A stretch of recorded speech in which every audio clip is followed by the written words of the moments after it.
आज हम पढ़ेंगे 10th क्लास में चैप्टर 4 से एक्सरसाइज 4.3 से question number 2। Find the value of k for quadratic equation so that they have equals roots. यहाँ पर हमको k की वैल्यू निकालना है जब उसके मूल बराबर दिए हुए हैं। अब यहाँ पे हमको द्विघात समीकरण क्वाड्रेटिक इक्वेशन दी हुई है 2x² + kx + 3 = 0।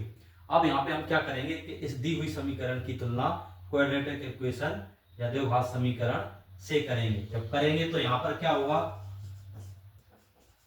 ए की वैल्यू कितनी आएगी, यहाँ पर 2, बी की वैल्यू k और सी की वैल्यू यहाँ पर हो जाएगी 3।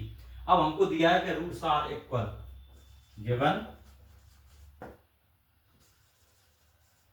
रूट्स आर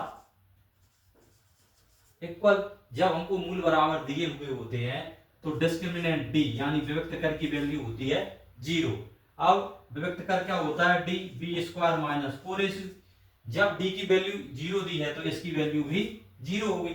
अब यहां से हम क्या करेंगे, जो b की वैल्यू हमने अभी निकाली है कम तुलना कर कर, तो b की जगह लिखेंगे k, तो k² - 4a कितना है अपना 2, c कितना है 3, तो k पर स्क्वायर हो जाएगा ये -4 2 जा 8 8 3 जा 24। इनका जब हम मल्टीप्लाई करेंगे तो कितना जाएगा 24, यहां से बराबर में 0।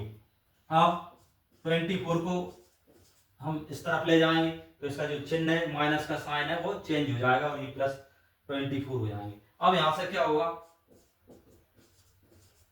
हमने यहां से क्या लिया, दोनों तरफ वर्गमूल लिया, वर्गमूल लेने पर जब वर्गमूल लेते हैं तो k की वैल्यू यहाँ पर ये ±2 अंडर रूट में 24 आ जाएगा। अब यहाँ से क्या करेंगे, k = अब ये 24 अंडर रूट में है तो पहले हम इसके क्या करेंगे, फैक्टर करेंगे। इसके फैक्टर होंगे 2 × 2 × 2 × 3। जब हमने इसकी गुणनखंड की तो क्या आ गए, 2 × 2 × 2 × 3। अब यहाँ से क्या होगा, अंडर रूट के साइन में से, अंडर रूट में से कोई भी जब संख्या नंबर बाहर निकलता है तो जोड़े में पेयर में होना चाहिए। तो हमने देखा कि ये 2 तो पेयर में है तो इनमें से एक 2 तो आ जाएगा बाहर, लेकिन ये एक 2 और एक 3 बच रहा है, ये पेयर या अपने जोड़े में नहीं है ये, इसलिए दोनों अंदर रह जाएंगे और ये क्या हो जाएगा, k की वैल्यू ±2 √6। और इस तरह से k की वैल्यू हमने फाइंड